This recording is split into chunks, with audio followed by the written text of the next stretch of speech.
যখন থেকেই আমি বুঝতে শিখেছি তখন থেকেই মা ছোট ছোট কাজ আমাকে করতে বলতো। আমি করতে চাইতাম না, অবশ্য করতামও না। যদিও মাঝের মধ্যে একটু ভাত রান্না করতাম, ওটাও নরম করে ফেলতাম।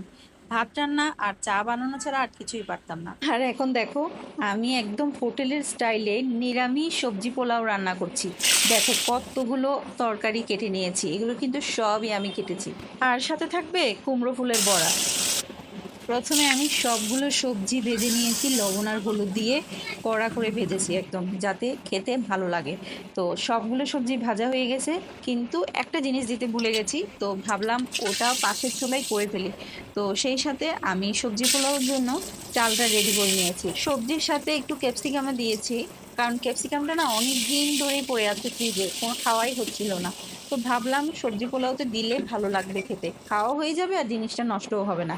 তো আমি চালটা ভেজে নিয়েছি, আর কিশমিশ আলু বোখরা তো থাকবেই, সাথে একটু দুধও দিয়ে দিয়েছি, লিকুইড দুধ বেশি ছিল না তাই কিছুটা দিয়েছি, আর কিছুটা দুধ পাউডার দিয়েছিলাম, তবে এটা স্কিপ হয়ে গেছে। এই যে এই জিনিসটাই আমি মিস করে গেছি, এটা ছিল সয়াবিন। তো সয়াবিনটা আমি সিদ্ধ করে ভেজে নিয়েছিলাম, তারপর ছোট ছোট করে টুকরো টুকরো করে নিয়েছি, যাতে মুখে লাগলেই যাতে বোঝা না যায় যে এটা সয়াবিন। কারণ বাসায় আমার হাজব্যান্ড আর আমি ছাড়া এই সয়াবিন খেতে কেউ পছন্দ করে না, মানে আমার শ্বশুর শাশুড়ি একদমই পছন্দ করে না সয়াবিন খেতে।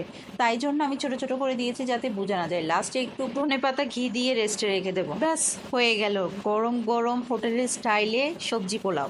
ও হ্যাঁ, তোমাদেরকে বলতে ভুলেই গেছিলাম, আমি কিন্তু সাথে আরও অনেকগুলো পদ রান্না করেছিলাম। এই প্লেটারটা সাজিয়েছিলাম আমার বরের জন্য, আমার বর এভাবে খেতে খুবই পছন্দ করে।